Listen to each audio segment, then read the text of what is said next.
She was a mother, a wife, and the heart of her community. He was charming, younger, and hiding a deadly obsession.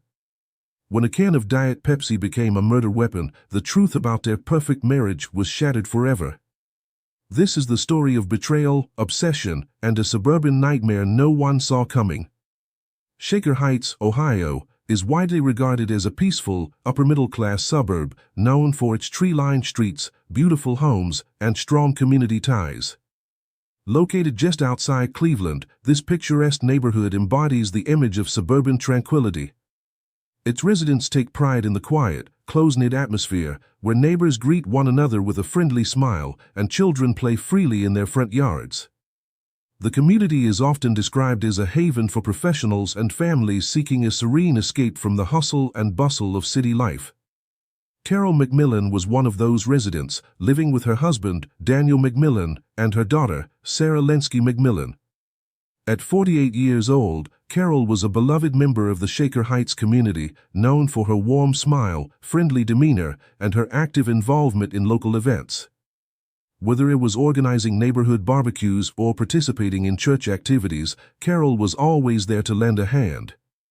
She had a reputation for being approachable and compassionate, someone who made time for everyone around her. Her home, a charming two-story residence, was filled with family photos and the delightful set of freshly baked cookies, often shared with neighbors and co-workers alike. Carol's life seemed to embody the ideals of her peaceful suburb, happy, stable, and full of promise. Carol was married to Daniel McMillan, a man 16 years her junior. Despite their age difference, the couple appeared to have a loving marriage, with Daniel working for a health insurance company. Though their life seemed idyllic from the outside, a deeper look revealed cracks in their relationship.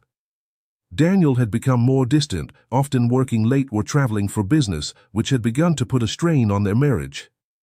Still, Carol was a devoted wife and mother, and she was deeply proud of her daughter, Sarah, a bright and ambitious young woman with dreams of becoming a doctor. But beneath the surface of Carol's seemingly perfect life, a dark and twisted story was about to unfold.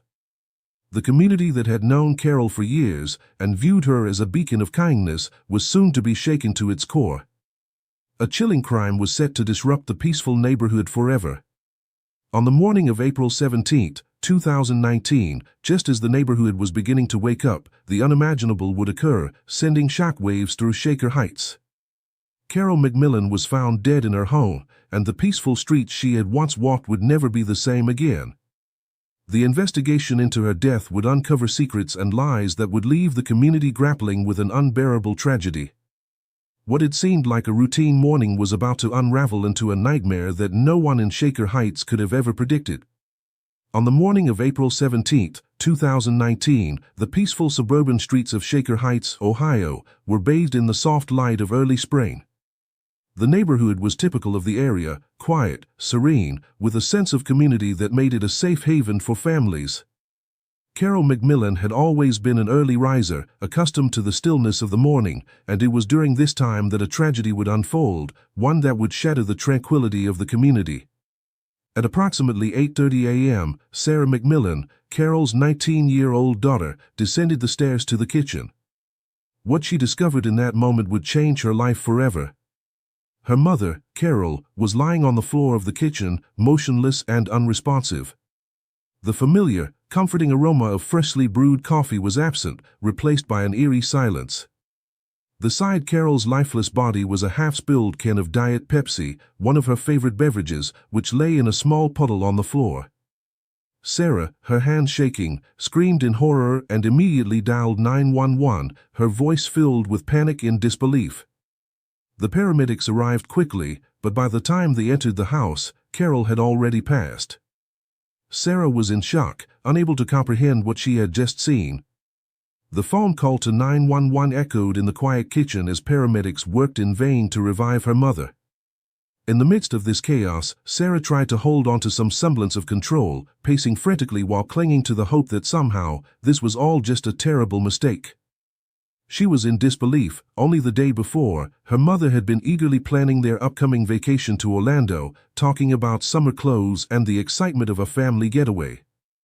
Now, Carol was gone, and Sarah could not understand how or why. The paramedics quickly declared Carol dead at the scene. The shock of the discovery rippled through Sarah's mind, and she called her stepfather, Daniel McMillan, who was at work. His reaction was frantic, his voice breaking as he promised to leave work immediately and come home. The overwhelming grief in Daniel's voice was raw, but there was something unsettling about his reaction, something that seemed to suggest more than the natural sorrow one might expect from a man who had just lost his wife. Sarah felt her world collapse around her, confused and desperate for answers. When the Shaker Heights police arrived, the scene was cordoned off and thoroughly examined by Detective Laura Robitek, a seasoned investigator known for her meticulous attention to detail. The house was otherwise undisturbed, with no signs of forced entry. Carol's purse lay untouched on the kitchen counter, and the back door was locked from the inside. Yet the can of Diet Pepsi remained a point of interest. It was still half full, with only a small amount spilled on the floor. This discrepancy immediately caught the attention of the detectives, and they collected the can as evidence. The spilled soda, though a seemingly trivial detail, was now central to the investigation. The paramedics had initially suspected a heart attack, but Detective Robitek felt there was more to this death than met the eye. The positioning of Carol's body, the Diet Pepsi can, and the lack of any other obvious signs of a natural death raised suspicions of foul play. The investigation began to turn towards the possibility of poisoning. Traces of the liquid around Carol's body and the positioning of the can suggested that it had not simply been spilled but tampered with. The detectives knew that this case would require a deeper investigation, one that would uncover the truth behind Carol's untimely death. As the investigation progressed, questions began to emerge. Why would someone want to harm Carol? Who had the opportunity to poison her, and how had it been done without her noticing? The police would soon realize that the answers to these questions were far more complex than they could have imagined. With the investigation now in motion, the detectives focused on those closest to Carol, the people who knew her best. And as they began to uncover hidden secrets, the shocking truth about Carol McMillan's death would slowly come to light, leading them down a dark path filled with lies, betrayal, and ultimately, murder. The shock and confusion from the discovery of Carol's body would soon give way to a deeper investigation into the motive behind her death. As the evidence continued to unfold, the police began to piece together a disturbing picture that pointed to one person in particular. But as they moved from confusion to clarity, the true nature of the crime became more chilling by the day. As the investigation into Carol McMillan's tragic death progressed, the focus increasingly turned to her husband, Daniel McMillan. At first glance, Daniel appeared to be a loving, devoted spouse, living a seemingly perfect life in Shaker Heights, Ohio. He was younger than Carol, by 16 years, and worked for a health insurance company in Cleveland. The couple had been married for 5 years, and they shared their home with Carol's daughter from a previous marriage, Sarah McMillan. From the outside, their life appeared to be one of success and happiness, but beneath the surface, darker motivations were brewing. Daniel's relationship with Carol had been marked by the usual ups and downs of any marriage, but it had taken a troubling turn in the year leading up to Carol's death. Carol had always been a kind and warm person, deeply involved in her community. She had a close bond with her daughter, Sarah, and a network of friends who admired her for her nurturing nature. However, Daniel's emotional distance from Carol had become more noticeable. His behavior, particularly in the months preceding Carol's death, began to raise concerns. He spent increasing amounts of time at work, sometimes coming home late or citing business trips that kept him away. Carol, in contrast, seemed to grow more excited about the future, eagerly planning a vacation and spending time with her family. When detectives began questioning Daniel after Carol's death, they noticed several inconsistencies in his statements. Although he expressed grief, his emotional responses were far from what one might expect from a man who had just lost his wife. His calm demeanor struck the police as odd, and they became suspicious. For example, when asked about Carol's plans for the day, Daniel seemed oddly detached. He claimed that he was unaware of much of Carol's daily life, including even her favorite foods and routines. He was also vague about their relationship, admitting that while they had once been close, they had grown apart in recent years. His inability to recall basic details about his wife's habits, particularly her fondness for Diet Pepsi, raised red flags. It was the same beverage found beside her lifeless body, an eerie detail that the detectives couldn't ignore. As investigators dug deeper into Daniel's life, they uncovered a far more disturbing truth. Daniel had become obsessively fixated on Sarah, Carol's daughter. His feelings toward her were not those of a father figure but of a man driven by a darker desire. Daniel's obsession with Sarah was not just emotional, it was deeply sexual. This revelation shocked the detectives, as it presented a plausible motive for Carol's murder. If Daniel's obsession with Sarah had reached such an intensity that he saw Carol as an obstacle to a future with her, it could explain why he would go to such extreme lengths to eliminate her. The police learned that Daniel had been researching cyanide in the months leading up to Carol's death. His internet search history revealed numerous queries about the poison, its effects, how to acquire it, and how to use it undetected. This discovery painted a chilling picture of premeditation. It became clear that Daniel had carefully planned Carol's murder. The manner in which he executed the crime, poisoning her through a can of Diet Pepsi, suggested a cold and calculated approach. He knew Carol's routine well, including her love for the soda, and he used this knowledge to his advantage. The cyanide acted quickly, and Carol's death appeared to be a sudden and unexplained event. But the toxicology report revealed the truth: the cause of death was cyanide poisoning. In the aftermath of Carol's death, Daniel's behavior remained suspiciously composed. He showed little outward emotion when speaking to the police and even during interviews, where his recollections seemed rehearsed. As the investigation continued, detectives became more convinced that Daniel's calm demeanor was not that of a man in shock, but of someone who had already carefully orchestrated the tragedy. The detectives found that his relationship with Carol had deteriorated, but his obsession with Sarah was the key to understanding his motive. His obsession with her had likely driven him to want to start a new life, one without Carol. As the case unfolded, the detectives also began to focus on Daniel's increasingly erratic behavior in the days following Carol's death. His emotional responses, both in interviews and in conversations with others, seemed exaggerated, almost as if he were trying to convince others of his grief. His actions after the murder only added to the growing suspicions surrounding him. For example, when he was first notified of Carol's death, he was quick to act hysterically, but this seemed more like an attempt to draw attention away from his involvement rather than a genuine expression of sorrow. The more the police uncovered, the clearer it became that Daniel's obsession with Sarah was the driving force behind his actions. He had been driven by a desire to be with her, and Carol stood in the way of that twisted ambition. His growing emotional detachment from his wife, his obsessive research into poisons, and his lack of emotional engagement in the aftermath all pointed to the same conclusion. Daniel McMillan was not a grieving husband, but a man consumed by obsession, willing to kill to achieve his goal. In the following stages of the investigation, Daniel was confronted with the evidence against him. His attempts to deny involvement became increasingly feeble as the police presented their findings: his search history, his growing obsession with Sarah, and the clear evidence that Carol had been poisoned. As the case moved forward, the evidence stacked up against him, and Daniel's facade began to crumble. His arrest sent shockwaves through the Shaker Heights community, leaving friends and family members stunned at the revelation that the man they had trusted had been behind such a horrific act.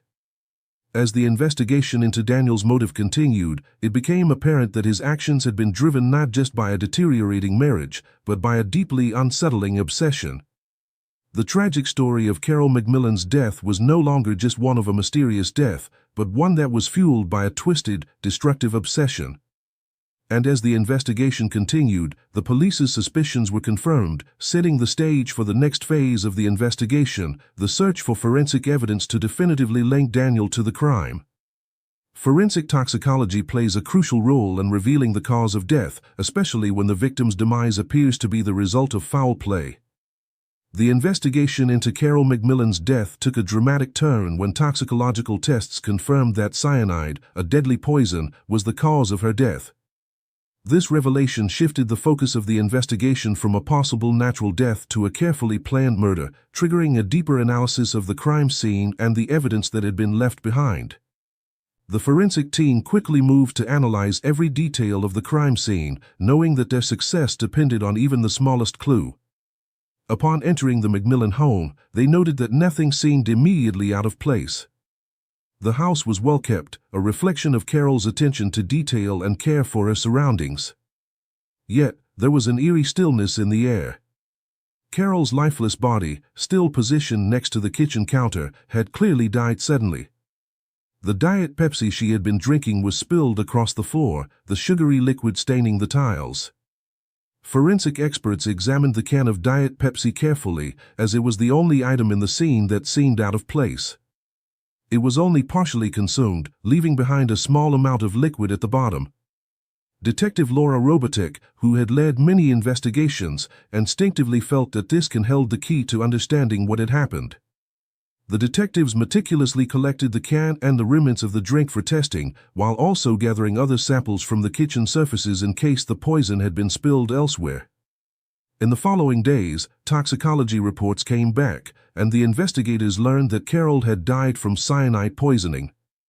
Cyanide is notoriously difficult to detect, but the forensic team was thorough in their search. The team analyzed not only the remnants of the drink but also examined the kitchen surfaces, searching for any unusual residues. While no cyanide was found on the floor or other areas in the kitchen, the team discovered trace amounts on the rim of the Diet Pepsi can. This discovery confirmed that the can had been deliberately tampered with and that cyanide had been introduced into Carol's drink. The detectives were now faced with a series of critical questions. How had the cyanide been introduced into Carol's Diet Pepsi? Was it added at the factory, or did someone close to her have access to the poison? Given that cyanide is not easily obtainable and is typically used in very specific, high-stakes situations, the detectives began to scrutinize anyone who might have had the means or motive to acquire the poison. Their investigation into the suspect pool focused primarily on those closest to Carol, and soon their attention turned to her husband, Daniel McMillan. While his reaction to his wife's death had initially seemed genuine, the more they investigated, the more suspicious Daniel became. Daniel's calm demeanor stood out to Detective Robotek, especially as the investigation unfolded. He had seemed strangely detached from the events surrounding Carol's death. When asked about Carol's habits, Daniel could not provide any details on simple things like her favorite foods, further raising suspicions. He also seemed uncharacteristically vague about their relationship, despite having been married for 5 years. Detective Robotek and her team began to suspect that Daniel's indifference was more than just grief. It was as though he was withholding something. As they dug deeper into his background, they discovered that Daniel had been researching cyanide extensively online, searching for its effects, sources, and methods of use. This evidence, combined with his odd behavior and lack of emotion, made it increasingly clear that he was not the grieving husband he appeared to be but the orchestrator of a premeditated crime. One critical piece of evidence was Daniel's search history, which revealed that he had looked up details on cyanide poisoning months before Carol's death. This showed a clear intent to poison her, and it raised questions about how long Daniel had been planning this crime. As investigators pieced together the timeline of Carol's last days, they found that Daniel had taken advantage of Carol's daily routine. He knew she always drank a can of Diet Pepsi when she returned home from work, making it the perfect vehicle for his poison. On the day of the murder, he had placed the cyanide into her can, ensuring that she would consume it unknowingly. As soon as the evidence pointed toward Daniel, the detectives began re-interviewing everyone involved, looking for any more clues that could tie him directly to the crime. It was not just the physical evidence that helped them unravel the mystery but also the psychological profile they were building of Daniel. His obsession with his stepdaughter, Sarah, and his desire to be with her after Carol's death became a motive that the detectives could not ignore. The psychological strain of living a double life, loving one woman while obsessing over another, had clearly taken its toll on him, and the detectives were now certain that Carol's death was not an accident but a calculated act driven by Daniel's twisted desires. For Sarah, the road ahead was fraught with emotional pain. She had been deeply affected by her mother's death and had been forced to confront the harsh reality of her stepfather's betrayal. After the trial, Sarah took a break from her studies at Case Western Reserve University, choosing to focus on her mental health. With the support of her family, friends, and professional counselors, Sarah eventually found the strength to return to school. Her resilience became an inspiration to those around her, and she frequently spoke out about the importance of mental health awareness and seeking help in times of need. Jessica Miller, Carol's close friend and Daniel's secret lover, also had to face the consequences of the case. Although she was exonerated of any involvement in the murder, her affair with Daniel left her marked by scandal. She became a controversial figure within the community, and her real estate business suffered due to the negative publicity. Deciding to leave Shaker Heights behind, Jessica relocated to a different city to rebuild her career and personal life. Despite her attempt to move on, she often struggled with guilt and regret over her role and the events that had unfolded. As time passed, the community of Shaker Heights began to recover from the shock of Carol's murder. While life slowly returned to normal, the memory of the case lingered, serving as a grim reminder of the darkness that can sometimes hide behind closed doors. Carol's legacy lived on through the Carol McMillan Foundation, which was established in her memory to support underprivileged children and families in the area. The foundation became a symbol of her enduring impact on the community, ensuring that her spirit would continue to uplift others, even in her absence. In the end, the trial and its aftermath left a profound impact on everyone involved. For Sarah, the emotional scars would never fully heal, but she continued to honor her mother's memory by pursuing her dream of becoming a doctor. For the Shaker Heights community, the case served as a painful reminder of the complexities of human nature and how even the most seemingly perfect lives can hide terrible secrets. The story of Carol McMillan's murder and the betrayal that led to it would forever be etched in the town's history, a reminder of both the fragility of life and the capacity for evil that can lie within us all. The aftermath of Daniel McMillan's trial and conviction left lasting ripples within the McMillan family and the Shaker Heights community. While the court's decision provided some sense of justice, the emotional scars of Carol McMillan's tragic death were far from healed. For her daughter Sarah, the road to recovery would be long, marked by grief, betrayal, and the slow process of rebuilding her life. Sarah, devastated by the loss of her mother and the revelation of her stepfather's involvement in the murder, found herself caught in a whirlwind of conflicting emotions. The trial had been emotionally draining, forcing Sarah to confront the horrific truth about Daniel's dark obsession with her and the brutal way he had taken her mother's life. Despite this, Sarah demonstrated incredible resilience, choosing to honor her mother's memory by continuing with her education. She took a brief break from her studies at Case Western Reserve University to focus on her mental health and process the trauma, surrounded by a supportive network of family, friends, and counselors. Gradually, she found the strength to return to school, her goal to fulfill Carol's dream for her to become a doctor. Though the journey was painful, Sarah became a beacon of strength, often speaking publicly about her experiences and advocating for mental health awareness, encouraging others to seek help in times of need. As Sarah navigated her personal healing, the community of Shaker Heights also had to confront the emotional weight of Carol's murder.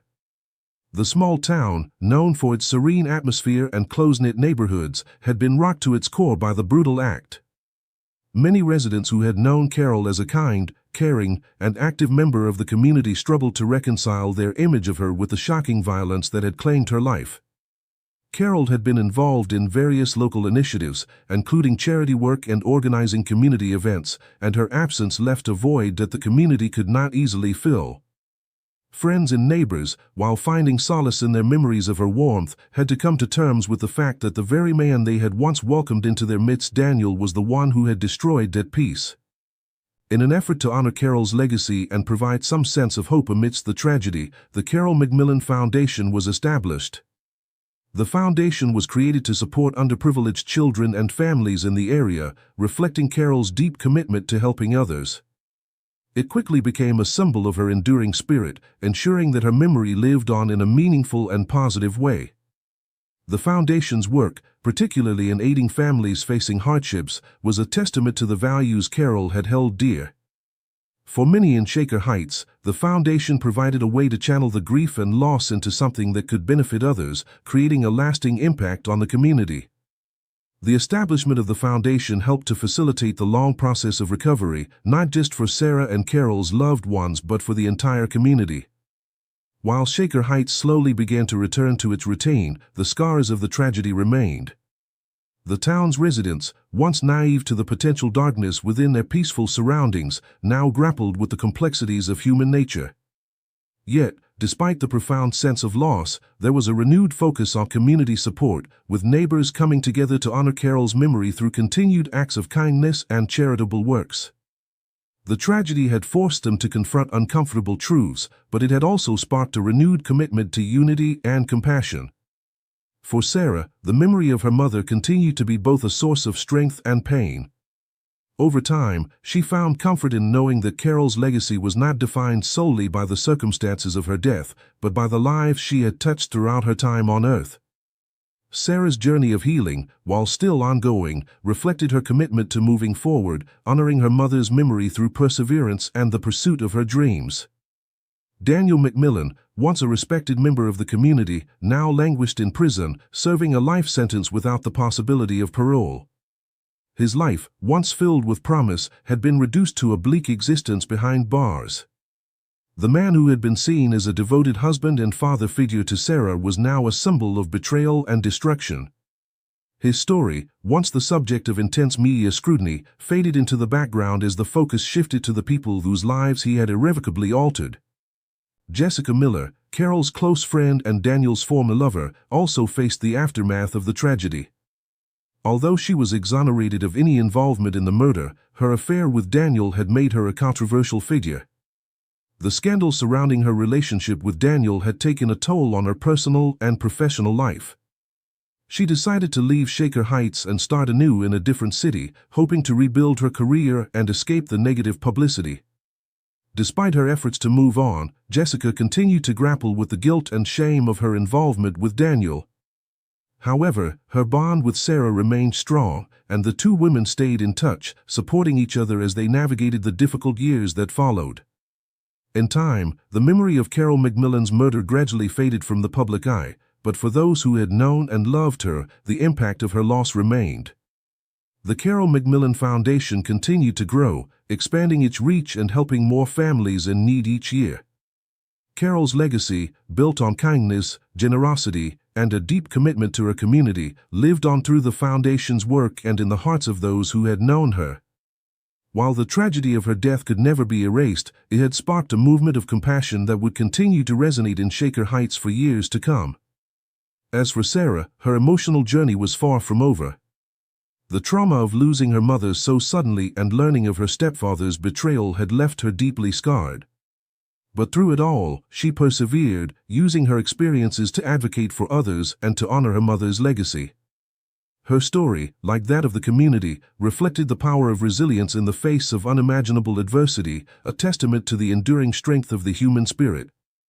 And though Carol McMillan's life was tragically cut short, her influence remained, shaping the lives of those who loved her and ensuring that her memory would never be forgotten. The tragic events surrounding Carol McMillan's death have left a deep and lasting impact on her family, friends, and the Shaker Heights community.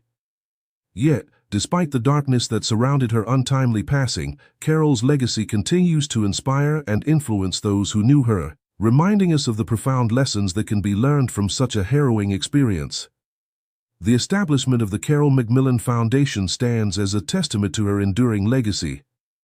This foundation, created in her memory, provides much-needed support to underprivileged children and families, continuing Carol's lifelong commitment to helping others.